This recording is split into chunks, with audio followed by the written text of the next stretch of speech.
Hello, my name is Noelle Peterson. I'm a women empowerment coach, speaker, and author. I am so excited to share with Pearl today.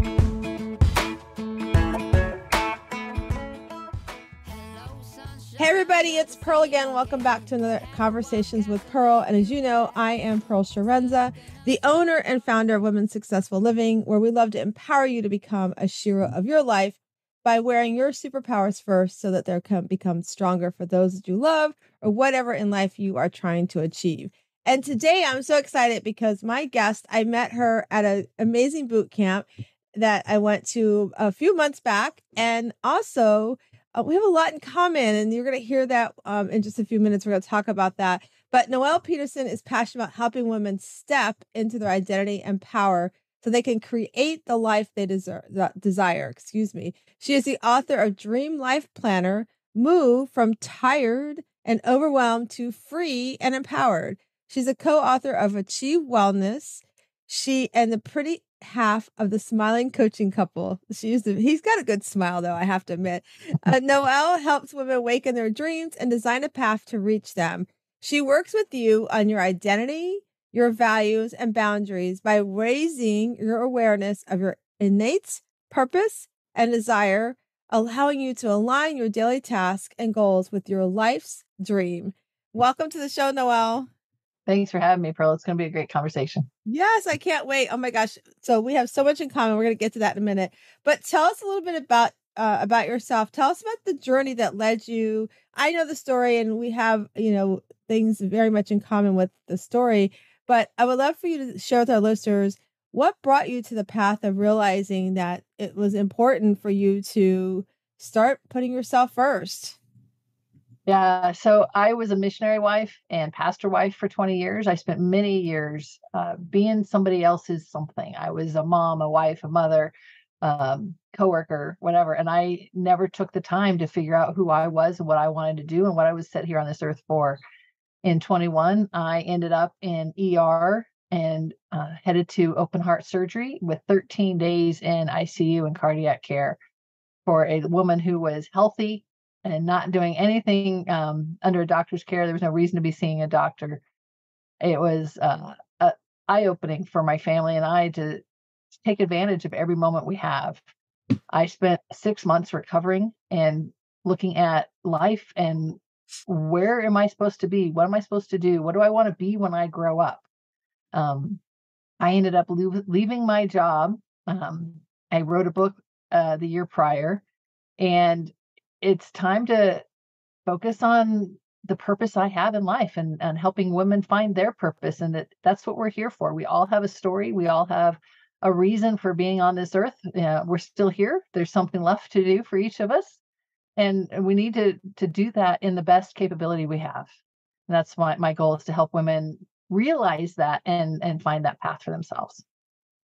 Wow. It seems like it's like amazing what it sometimes takes, that one thing, that aha moment. And it could be like what you said, landing up in the hospital and having to have this emergency surgery and then coming out going, okay, my world has just been turned upside down. And really, I like how you said, I'm tired of being someone else's someone. I think that's such a powerful statement.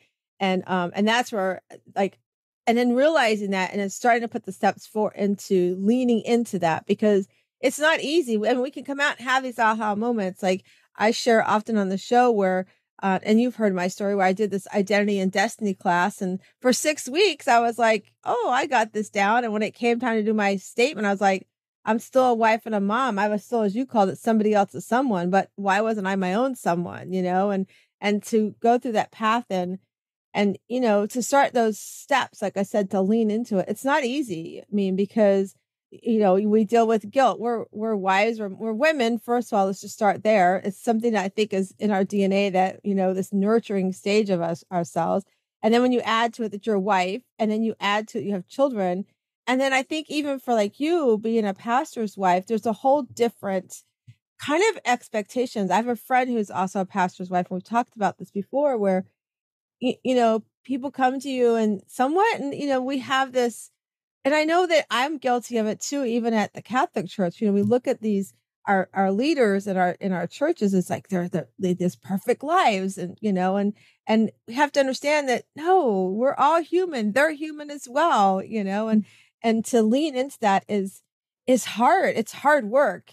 And then to be able to say to those around you, whether it's, people at the church, whether it's your job, whether it's your children, your husband, to be able to lean into them and say, I love you and I need to do this because I love you. Oftentimes, and I'm sure Noelle, you've heard this too, where women will come in and I'm coaching with them like, yeah, but what are they going to think about me? We're so worried about what other people think and what their thoughts were. And I want to share this with you. I share this on social media yesterday and all my things about the concept of who we think we are when we're out in the world and we forget that our world could turn upside down, right? And so I did this quote yesterday: be who you are and say what you feel, because those who mind don't matter and those who matter don't mind. And I think we forget that our loved ones aren't going to mind. In fact, they're probably hoping that we do something for ourselves. So like Noelle, we don't end up in the hospital. We don't run ourselves ragged. We don't say we're hitting the snooze button because we can't get up in the morning because we're so tired, we didn't sleep. Or maybe we're going to bed, we're worrying about, oh my gosh, did Johnny do his homework, that project, all those things. So I would love to know, Noelle, for you to share with the listeners, like, what were some of the things that you put in place to start that step into that new world that you were creating for yourselves? And then what was some of the pushback you dealt with as well? I mean, the first thing that comes to mind is that it it doesn't have to be a single moment in time where, oh, I know what I need to do, and you switch and you change gears. For me, it's been 19 months since my surgery. It's been the recovery time and the thinking of, going back to work and that transition and starting to write a blog and looking at life going forward and processing through at least the last 12 months of what do I really want to do? What am I here for? And every day taking time to step back and evaluate, wait a sec, I'm still doing all this for them. How can I take time today to work on my things? I want to write. I want to do this. My life needs to go this direction, but he still needs me over here. And so it's a balancing act of figuring out how to take care of me and how to do the things for my business and my future that are different than my husband's, who, even though we share an office, we share a business, there's things that I need to do for my role in life that are different and separate. And I'm daily trying to figure out how to make time and make myself say, no, I, I can do that for you later. I need to do this right now. And it's prioritizing what's important for me. One of the things that we work with our clients, and I definitely work with women, is what do you want to do? What is it you want in life? So for me, I wanted to be a stay-at-home grandma. And when I said that 5 years ago, I thought it was clear. Being a stay-at-home grandma meant being at home and available for the grandkids. Well, then COVID hit. Stay-at-home grandma meant something different because I still had my 9 to 5 that I had to do. But for me, getting up in the morning is to do what I need to do to share with the world, share with ladies that they have a reason. We all have a story. I spent 48 years thinking I didn't have anything worth saying. I didn't have a reason for me to get up on stage and share anything. It was just me. It was just my normal story, nothing big, no big deal. But we all have different pieces of life that brought us here. And each one may not seem like much, but it is your story. It is the reason that you're here. It is what has got you here. And it is the reason that you have the reason to share with your audience what it is that what you're here for. And each of us is different, and that's why we're supposed to be different. If we were all like each other, it wouldn't be any fun. And so I've worked on being intentional on who I'm spending time with, what I'm working on, and what my calendar says I need to do, what my to-do list. I am a very much a notes person, so keeping track of what needs done and marking it off is, the highlight of the day. But some days it just gets busy and life takes over. And that's how it is. We've spent all of our married and motherhood lives taking care of everybody else. We got to find ways in ourselves to do that for us.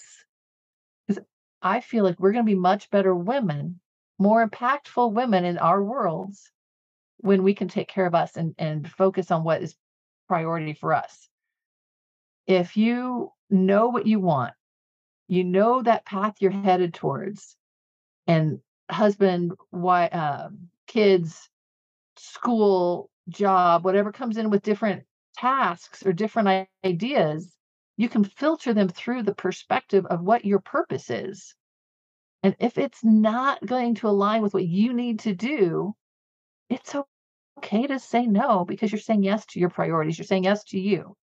I'm not saying you're going to say no to, feeding the kids. That's not how it is. But you can adjust and say, well, I've got 10 more minutes. I've got to get this project done, and then I'll make you dinner. And you don't have to drop it now. The kids are not the most important thing all the time, especially when they're older and they can go fix it themselves, right? it, it's working through those processes and evaluating things individually in the bigger picture filter. And what does that mean? Yeah, I love you said, the kids don't always have to be the priority. And it reminds me of I've shared this before. My sister-in-law, she's just so amazing. And I don't know what they call it, but she actually, years ago, and my nephew is now, I think 8. So he's around 4, maybe. And I went to go visit them in California, and she's like, hey, come upstairs. Sean's got to put his clothes away. And I was like, put his clothes away. Okay. I want to see this, 4-year-old put away his clothes. Right. And so I went up there and she's like, listen, I said, why do you do this? Because I was watching him put him in the bottom drawer and it wasn't neat, it wasn't expected. She's like, listen, I look at this, I work out of the house. I come home, I have to still work at home as a mom and a wife. And she said, so I look at this is a business that we're running here at home. And he has a role in this business, and his role is to pick up after himself, help put his clothes away. And she's like, it doesn't mean he does it perfectly, but at least the act of learning to take care of himself is happening as well as being a participant in the business of then running the house. I was like, oh my God, you're like a CEO mom. I was like, that's what I call her. And I have a friend that wrote a book about CEO mom, but I was like, this is truly what I think is a CEO mom. And so I was like, no more stay-at-home mom, no more working mom. Because I think at that time I was in the role of going full-time into my business, but still working some, and I was like, I just love that. So, you're right. Our kids, I think as that, my generation, I know you and I are not too far apart in age, that we grew up, my granny took care of everything. She didn't even work out of the house. Then my mom took care of everything, but she also worked out of the house. And then now, my generation, we kind of did a little bit of that. But then, like you were saying, at some point we went, hey, this is not who I am.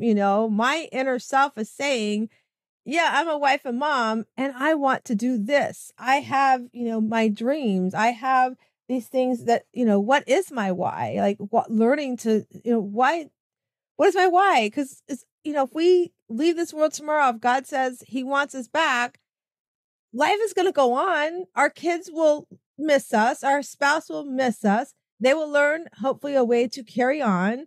And the thing is like our job will replace us in 5 minutes, right? So it's like, what is your why? And what, I have a great mentor. I have a small business. It's called Market America. And J.R. Reidinger, every time we would go to convention, he always talked about the dash. What is your dash? And this man passed away last year. And I can tell you, he was example of living your dash.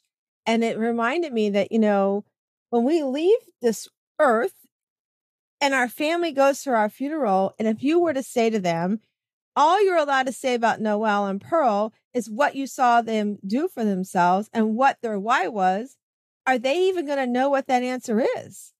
And if we don't set that example and communicate with our family, our friends, our loved ones, our realistic expectations, of this is what want to achieve. This is why I want to achieve it. And this is what it means to me. We're doing ourselves the biggest disservice, but we're also not teaching them on the example of this is how they should also be living their lives. I love it how you said that and being intentional about that. You know, like what is your story and how are you intentionally living it? Because you're right, Noelle. I totally agree with you. Everybody has a story. I have the best opportunity in the world to work with a nonprofit. I coach women. There are about 25 of them. And I tell each and every one of them, you have a book to be written. You have a story. As you come through this challenge, you're going to come out the other side and you're going to be able to empower somebody else that's about to walk a journey similar to yours. Right. And so I love that you touched on that, we have that story. So one of the things that my husband was a government employee. I saw the amount of time and work he put into that and all the things he had to do outside of work and everything. And, and I watched him too. He just retired. It'll be 2 years ago, I think this November. But I watched him, especially through COVID, like help his staff work through balance. Like you were talking about trying to find that balance. I think sometimes we struggle with that in our life because of the guilt of, especially for women. But if I don't go over here, they're going to feel neglected. Right. And I remembered watching him. He was so amazing. And it really warmed my heart to see that there are men in this world that understand the need for self-care. I think they all, for the most part, understand it. They just don't know the communication part of it sometimes. But I was listening to him. He had an employee that the wife and husband both work government jobs and both demanding jobs. But his staff member, he was struggling with the schedule because they also had a little boy that they had to do homeschooling for, right? This realm of what the parents got thrown into was you both have jobs, but you both got to figure out how to teach, right? And they didn't sign up to do that. And I remember listening to him and listening to him coach his staff member on, okay, listen, for me, I don't care when you get the work done in the day, as long as you're getting it done. So if your spouse needs to go in and do their job because they don't have that flexibility with their employer, then go for it. Let them do it. You go to the school and then switch later in the day. And it was so powerful to see how he communicated that. And I think for me, sometimes one of the things that I come up against with when I'm working with my clients, it is the big part of communicating with our job, our loved ones, our children, that these are my needs. These are my whys. So when you work with your clients, Noelle, how do you walk them through setting those expectations, one for themselves, but also communicating those realistic expectations to their loved ones, their job, and so forth?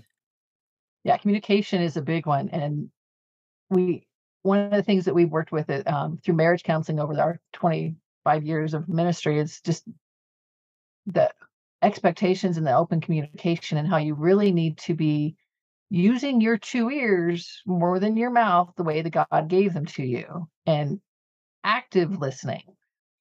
So being willing to just sit and listen without the expectations of a response, without a reaction. You need to be able to hear what's really being said.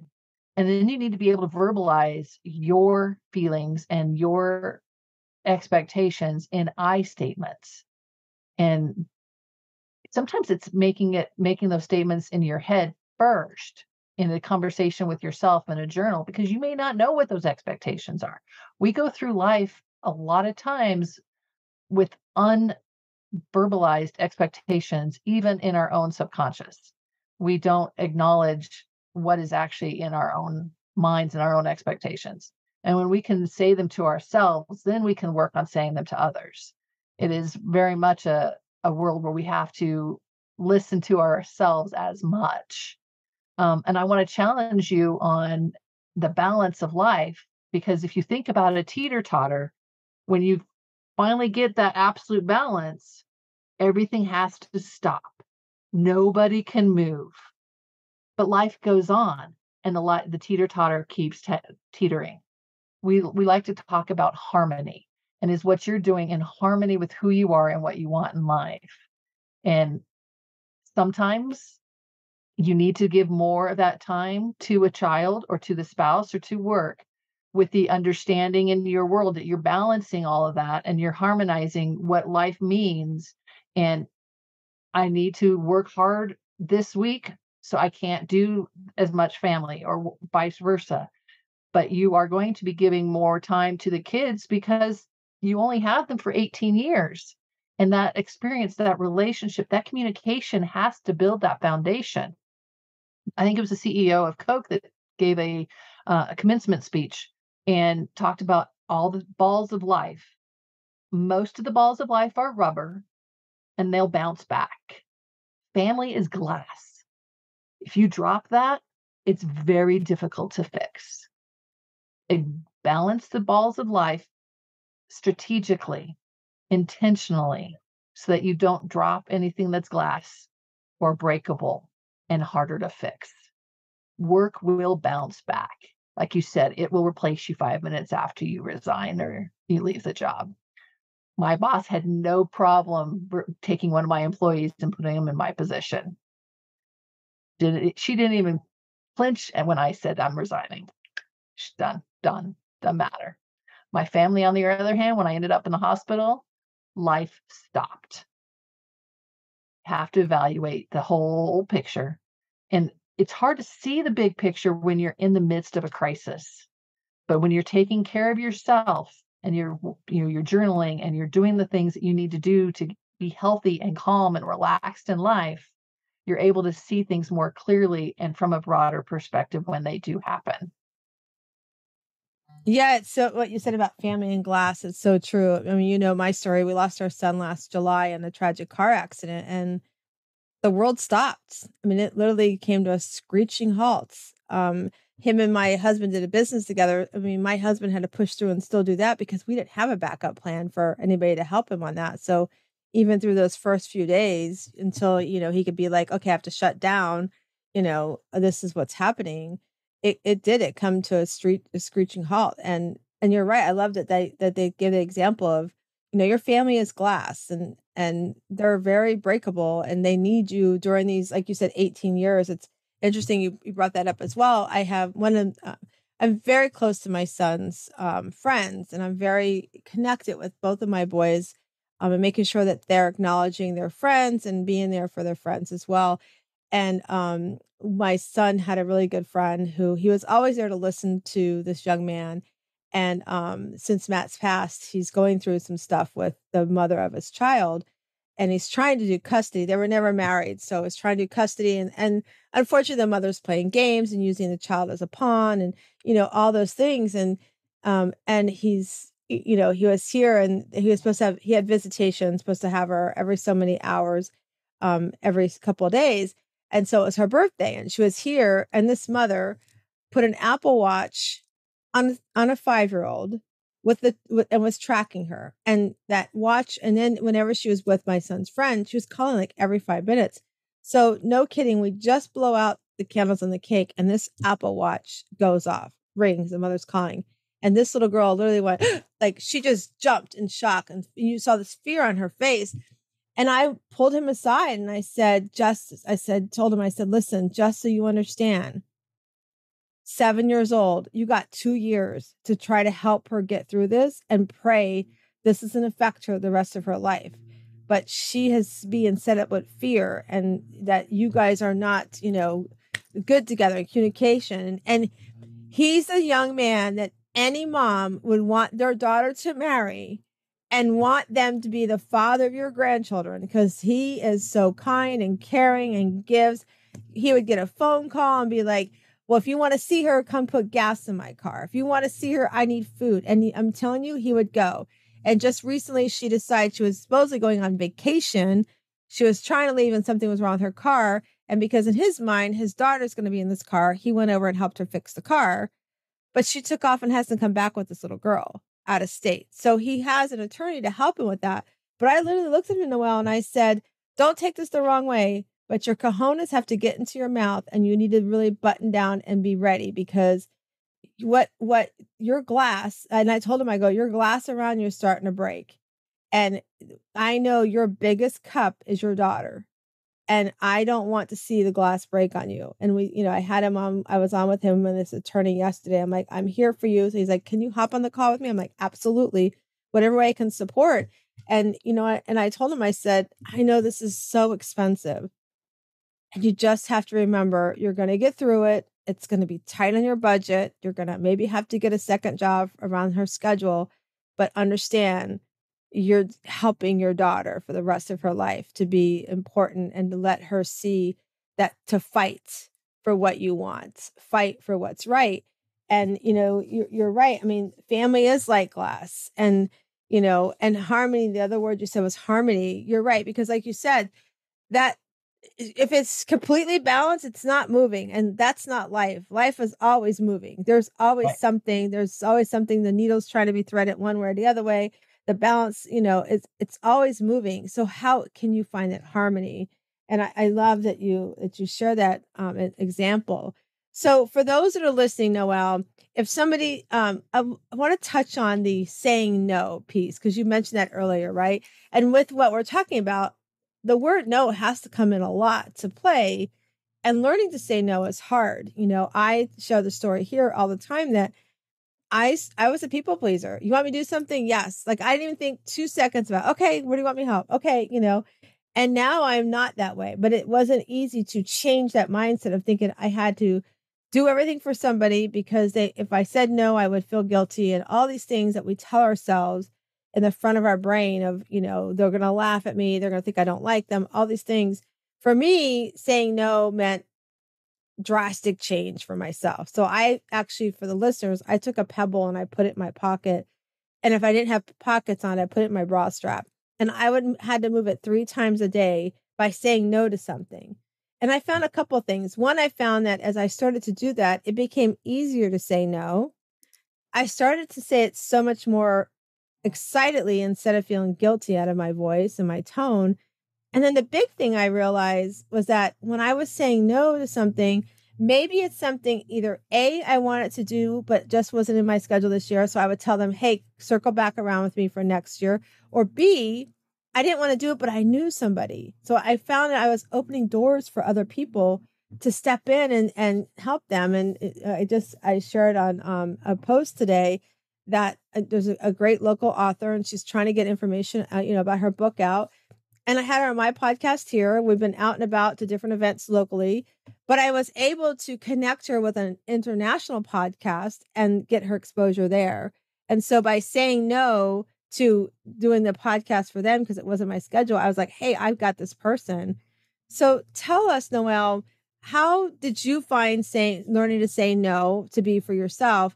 And then how did you flip that switch for yourself? Yeah, it's a long process. I mean, I didn't learn anything easy. Everything's taken me time. um, but I was a principal at an international school, and I was, leading the teachers, and they were really on my case because I would just do anything that needed done. I was pretty solid that I would only work between school hours because when the kids were in school, I could be working. But if my kids were home, I was a mom. So I did have that boundary put in place. But I would still take some work home. I would work on the schedule at home while the kids were sleeping. Not much, but they were very much, you need to stop doing everything. It's not okay. I'm like, but I can. Why not? Why, So I was really struggling with the no concept as well. And we had a speaker come into a teacher retreat that year that talked about saying yes to priorities. And so really it's looking at what is your priority? What is your focus? What are you supposed to be doing? And what is your goal in life?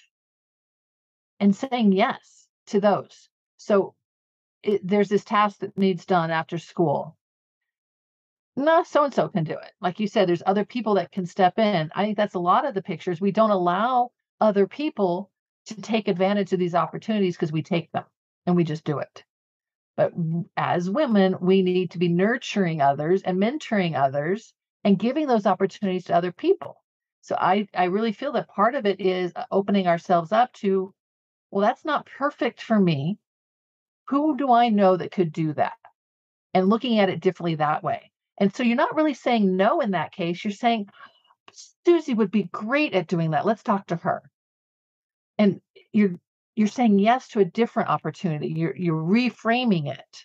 And I think that's the bigger picture for me, is looking at what are the options. Look at look at other ways that you can solve this issue. That person needs somebody on the podcast, or they need somebody to do this task. Who's available? Who could be good at that?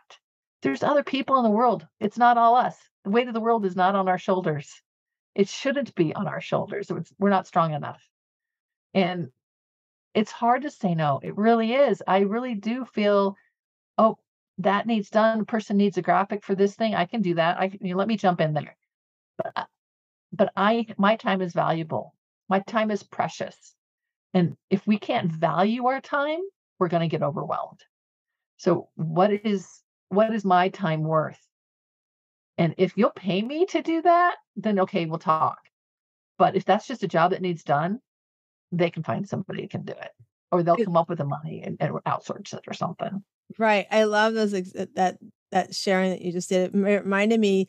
I went from being the, oh, call Pearl, she'll do it for you, to being the, call Pearl, she knows somebody, as what I Nice. found happened. And as I was saying no, I became that connector. Oh, call Pearl, she'll know somebody, and so much to the degree that I had a friend call me yesterday, and she's like, "Hey, that event you're going to on April 15th." I'm like, April 15th. I'm like, what did I not put on my calendar? Like, I'm looking at my calendar. I'm like, I don't know what you're talking about. And what it was, I had shared a women's event that's coming up here.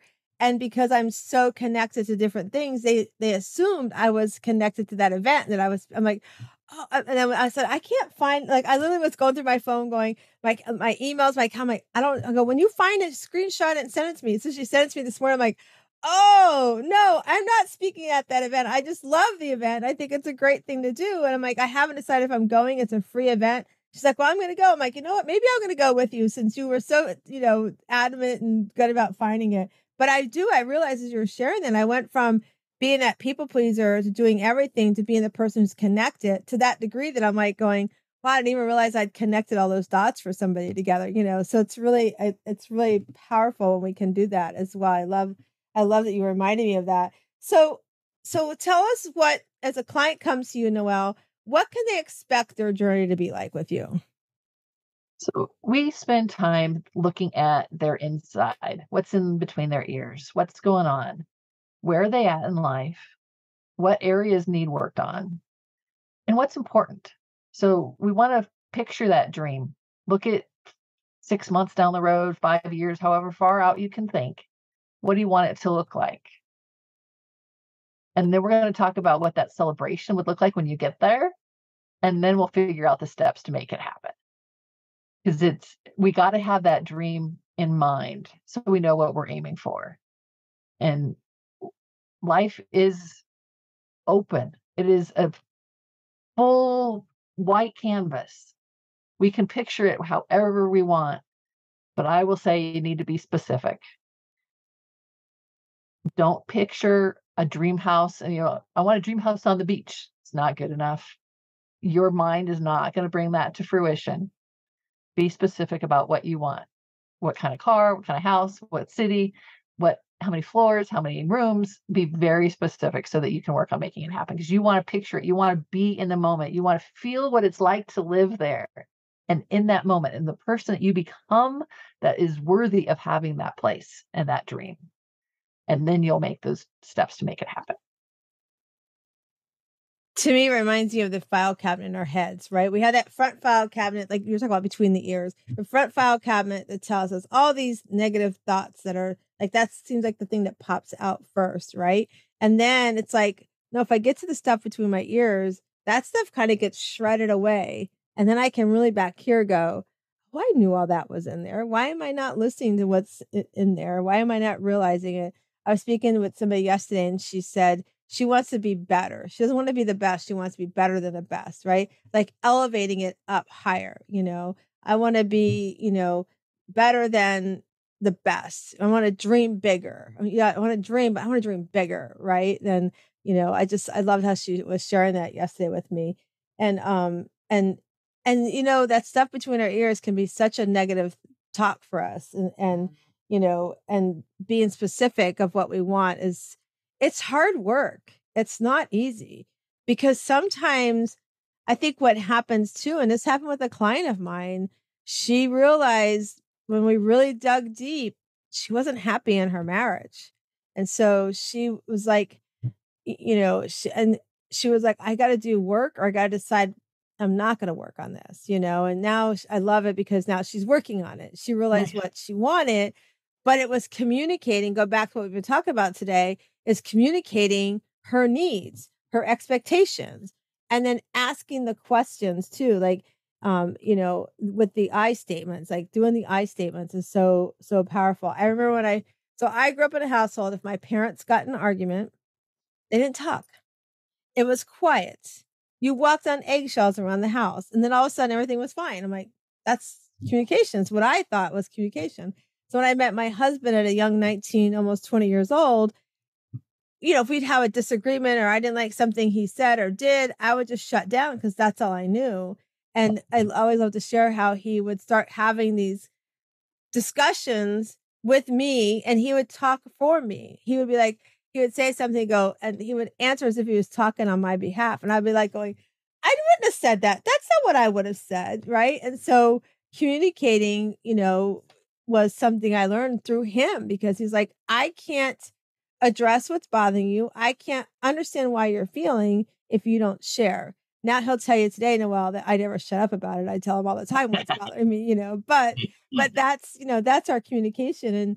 Our kids, it's so funny. My younger one gets his wit from my husband.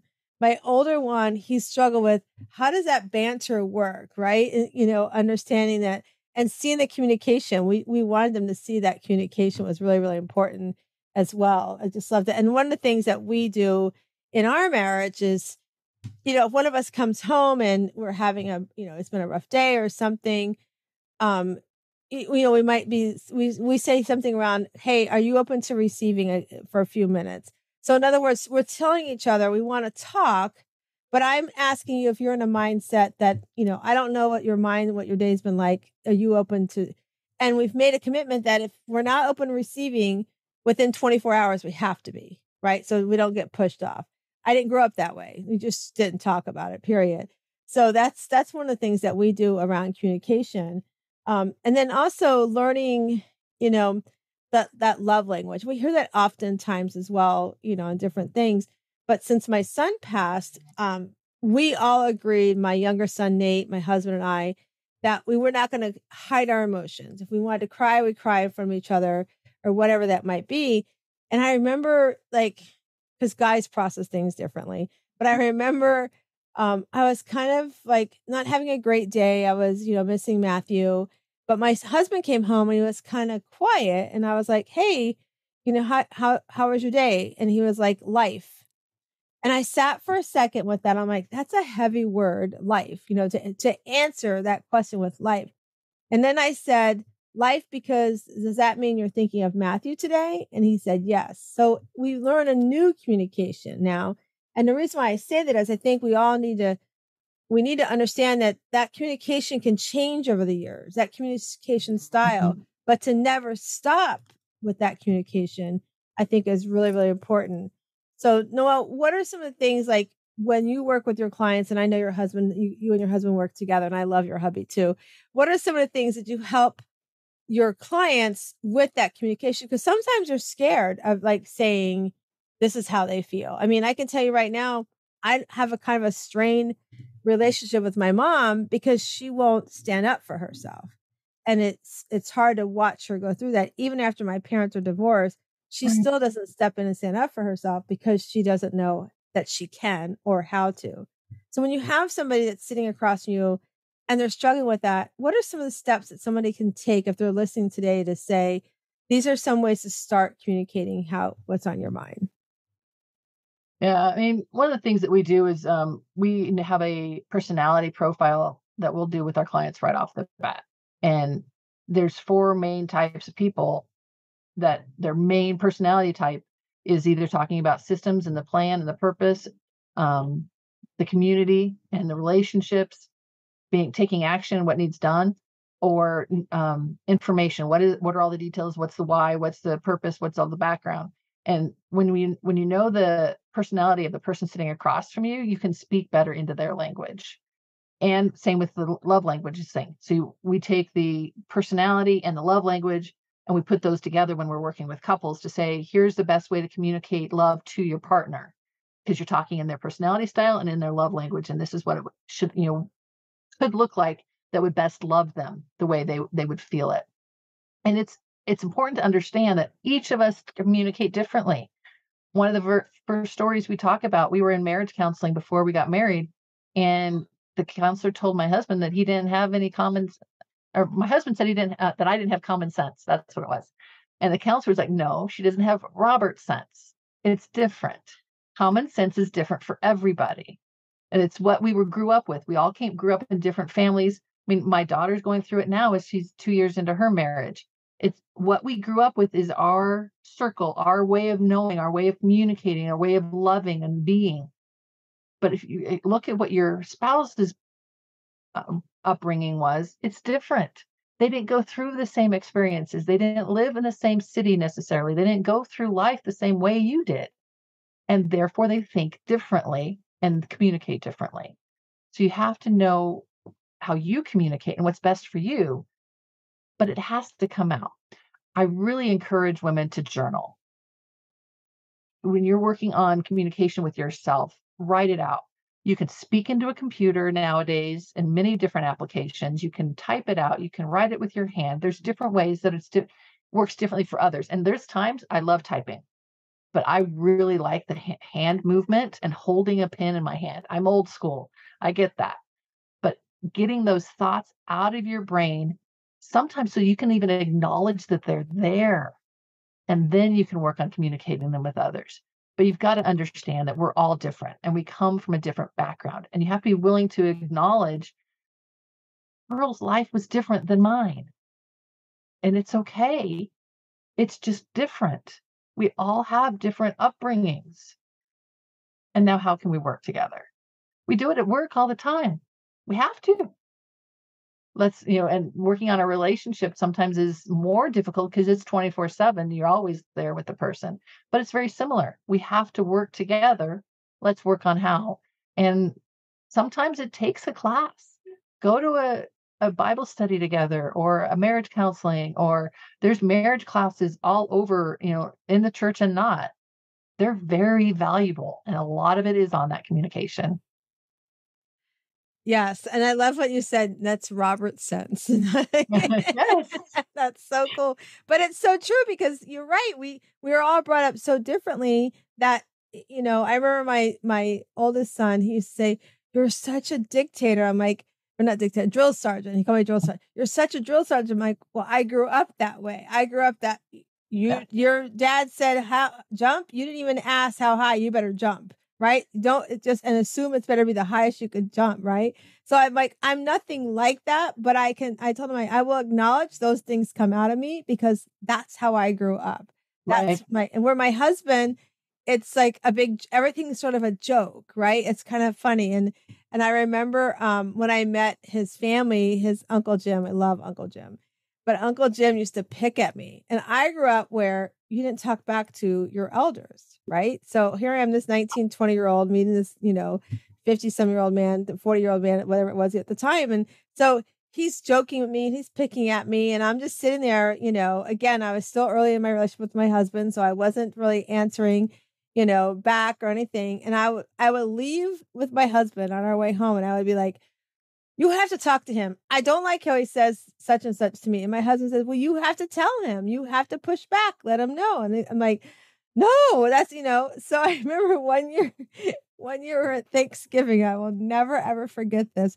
We used to do Thanksgiving with my husband's family and dessert at my parents' house for Thanksgiving because they lived about an hour from each other. And so we just finished Thanksgiving dinner. We were just drew our names for the family gift exchange. And he was just doing this pick, joking at me. And I just lost it on him. I just let him know how I felt, that I didn't appreciate. I don't remember what I said, but I just lost it on him. And I told my husband, "I'm going outside. When you're ready to go, I'm ready to go." And I walked outside and Uncle Jim follows out like 2 minutes later. He's like, You finally stuck back at me. I've been waiting years for you to do that. Like, don't treat people like that. You should not do that. He goes, I was trying to get you to push back. And like, I'm like, yeah, but that's not how you do it with me, So it just reminded me that, like you said, everybody's upbringing is so, so different. I like what you said about journals. And so, Noelle, tell everybody about the journal that you've created. Yeah. So a little background is I spent a season trying to figure out what I wanted to do in life. And I was going through worksheets that somebody else had put out, and I was just struggling. I was frustrated with the worksheets. I was frustrated with my life. I didn't know where to go. And I knew I needed something. I was working my job, and I wasn't really necessarily trying to quit. I was just trying to figure out what I should do in life. What do I want to be when I grow up? That was my biggest statement. And so my husband looked at me one day and said, then write your own. That's an option. What would that look like? It was just, that was probably the most eye-opening, pivotal point in life. It's like, oh, I can do that. So I took those worksheets, I took books that we had worked through as entrepreneurs, and all these thoughts of what would somebody need to go through to figure out what they want to do in life. And I put together this document that was massive. It was like 17 topics. And I didn't know what to do with it. I was like, okay, I'm done. That's what I did. You told me to do a book. Okay, there you go. Now what? And I didn't know what to do with it. I was still working. I wasn't into this entrepreneur world yet. I don't know what to do with it. So I was processing through that, and I was trying different avenues. And then we met a publisher who was publishing my husband's book. And we ended up spending a day with him in Florida and showed him the planner as well. And so he's like, let's print it. Okay, now what? So this book got published. It's 52 pages. It is very thin. It's a small 7x9 book, and it is a workbook. It is not a book you read and absorb. It is something that you actually do. And it's not a journal. It's not, you're writing your daily thoughts. It is a workbook to figure out where you are at, where you want to go, what you want to do in life, and working on steps to get there. One of my favorite topics in there is being intentional in relationships. We are the people that we hang around with. And if you, like, Jim Rohn says the 5 people you hang around with, 5. Think about the 5 people you spend the most time with. Are they encouraging you? Are they bringing you up to the next level in life? Or are they just keeping you stagnant or pulling you down? You need to be intentional about who you spend that time with. Your Uncle Jim. Think about those family members that are draining you. It's not that you need to divorce them and leave. It's be intentional about the time that you spend with them. You take Thanksgiving. It's an example. How much time? Okay, we're going to spend with this family. We're going to spend with this family, and sometimes there's multiple families you have to deal with. You're intentional of how much time you're with each. You're trying to give everybody equal time. But if you don't get along with one family, it kind of gets unbalanced, right? Which is okay. Be intentional about that. So the book is called Dream Life Planner, because you're planning your life. You're looking at where you want to go in life and working on the steps to get there.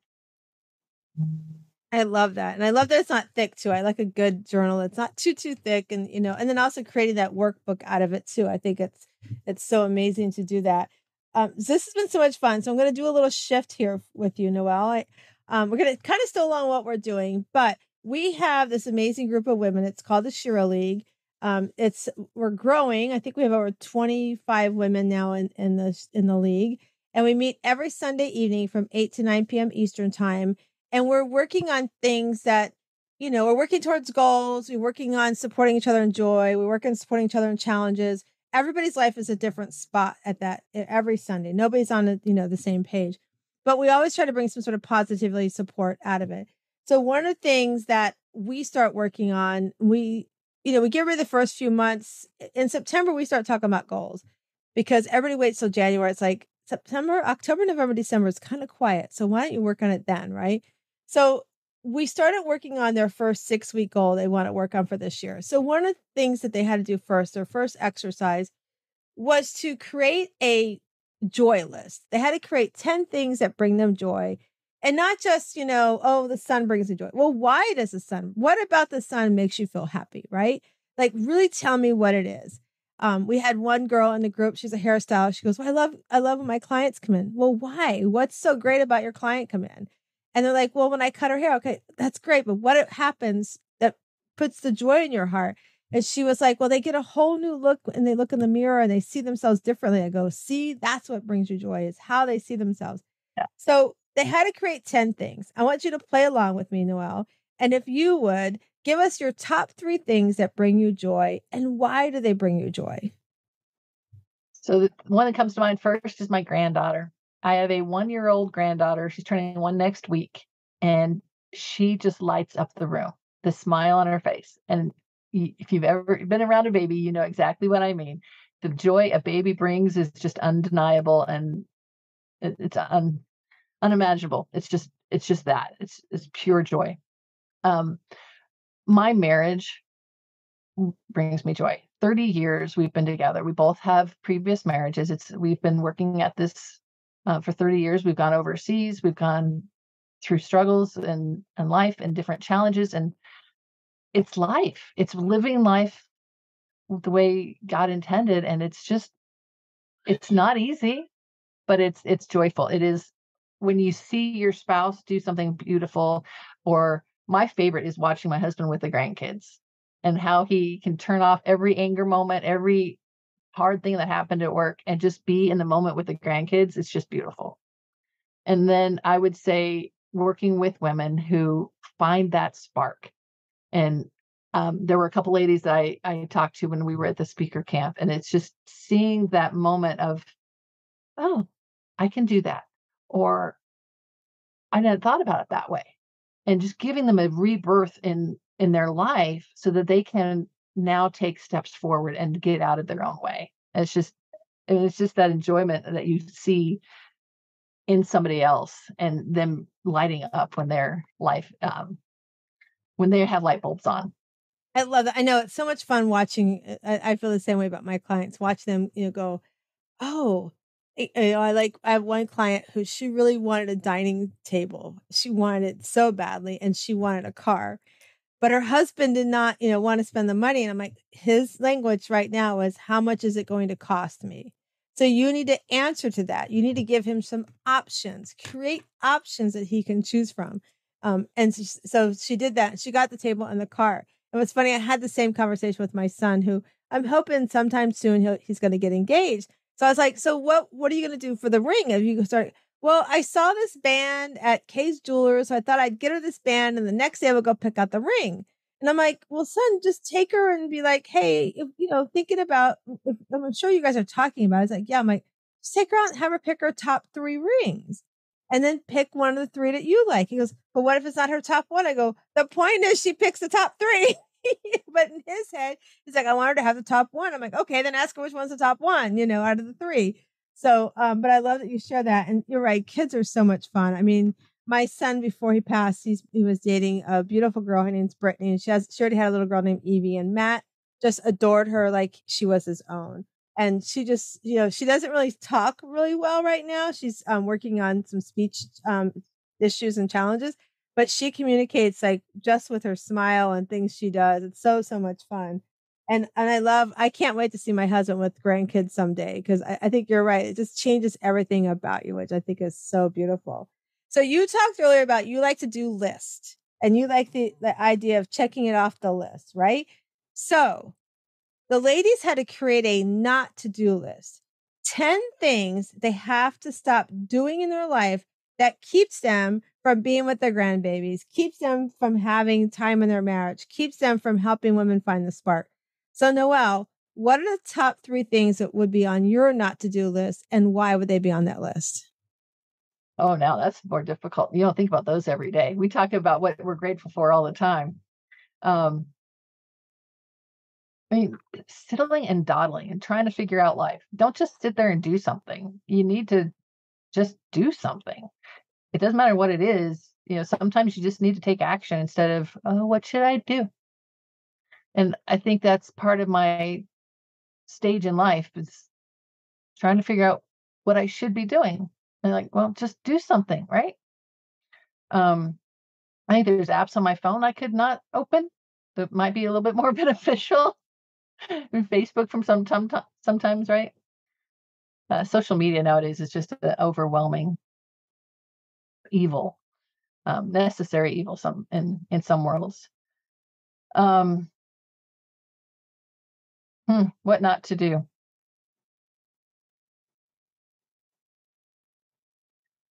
And I guess for me, it would be texting. I am very much a communicator by word and not by vocal. And I would much prefer to email or text somebody than to call them. And that's not always the best form of communication. So think about what the other person and how that conversation would be received and what the best use of my words would be.